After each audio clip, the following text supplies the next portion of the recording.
నాయకుల ఆలోచనకు పోయి దాన్ని తప్పుగా మీరు చూస్తూ ఉంటే దయచేసి మిమ్మల్ని అందరూ కూడా కోరుకునేది, మీరందరూ దయచేసి ఏవైతే మేము పూర్తయ్యాయని చెప్తున్నామో ఆ మెడికల్ కాలేజీని సందర్శించండి. ఏమవుతుందో కారు వేసుకెళ్ళండి, సరదాగా ఒక రోజు అటు వెళ్ళండి. సంక్రాంతికి మనం వచ్చి చూసి వెళ్తా ఉన్నాం కదా, ఆ రకంగా వచ్చి చూసి వెళ్ళండి. ఏలూరు మెడికల్ కాలేజీలో ఉంది, మచిలీపట్నం ఏలూరు కాలేజీలో చూడండి. ఈరోజు ఏలూరు మెడికల్ కాలేజీలో విద్యార్థులు లోపలికి వెళ్తూ పూర్తయినటువంటి ఏలూరు మెడికల్ కాలేజ్ ఇది కూడా లేదని చెప్తా ఉన్నారు. నేను ఉందంటున్నాను అంటే వైఎస్ఆర్సీపీ నాయకుడిగా నేను ఉందని, ఆయన లేదు అంటే మీరేం చేయాలి? నా మాట నమ్మాలా, వాళ్ళ మాట నమ్మాలా? దయచేసి మా ఇద్దరి మాట నమ్మద్దు. మీరు వెళ్ళండి, వెళ్ళి చూడండి. మీరు చెప్తా ఉన్నది ఏంటో, వాళ్ళు చెప్తా ఉంది ఏంటో కొంచెం నిగ్గు తేల్చండి. తేల్చాల్సిన బాధ్యత మీకుంది అన్నటువంటి విషయాన్ని మీకు చెప్తా ఉన్నాం. ఈరోజు రాజమండ్రిలో, రాజమహేంద్రవరంలో మెడికల్ కాలేజ్ రెడీ అడ్మిషన్ జరుగుతూ ఉంటే ఇక్కడ కూడా ఏం లేదంటాం.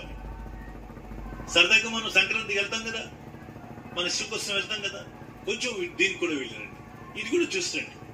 దీనిలో ఎంతవరకు వచ్చింది, ఏం జరుగుతోంది అనేటువంటి మీకు కూడా తెలుసు. జగన్మోహన్ రెడ్డి గారు ఆ సంక్షేమం తప్పించి అభివృద్ధి ఏం చేయలేదు, పప్పులు బెల్లాగా పనిచేసేదానంటే మా బాపట్ల గురించి నేను చెప్తాను. ఈరోజు బాపట్లో ఉన్నటువంటి అన్ని పిహెచ్ సెంటర్స్ ని నాడు నేడు కింద ప్రతి దాన్ని అప్గ్రేడ్ చేశాం. ఈరోజు ఎక్సలెంట్ గా ఉన్నాయి. అలాగే సుమారుగా 18 వెల్నెస్ సెంటర్లు చేశాం. 27 చేయాల్సింది 18 కంప్లీట్ చేశాం. మరి సిహెచ్సి సెంటర్ 7 కోట్ల రూపాయలతో కట్టాం పిట్లవానిపాలెంలో. పిహెచ్ మన ఏరియా హాస్పిటల్ ని 3.5 కోట్ల రూపాయలతో కట్టాం. మా ఏరియా హాస్పిటల్ స్టోరీ చెప్తాం మీకు. కోవిడ్ వచ్చే ముందర దాని పరిస్థితి ఏంటంటే, ఒక ఎమర్జెన్సీ వార్డులో ఒక 2 ఆక్సిజన్ సిలిండర్లు, రెండే రెండు 100 పడకల ఏరియా హాస్పిటల్ 2 ఆక్సిజన్ సిలిండర్లు ఉంటాయి. దాంట్లో ఆక్సిజన్ దొల్లిగా కూడా ఎవరికి తెలియదు. అటువంటి పరిస్థితి నుంచి కోవిడ్ మహమ్మారిని ఎదుర్కొన్నాం.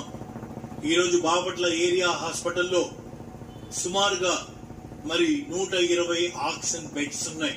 ఆక్సిజన్ కనెక్ట్ చేసి ఆక్సిజన్ ప్లాంట్ ఉంది. దానికోసం ప్రత్యేకమైనటువంటి జనరేటర్ తో దాన్ని సిద్ధపరిచిన్నాం.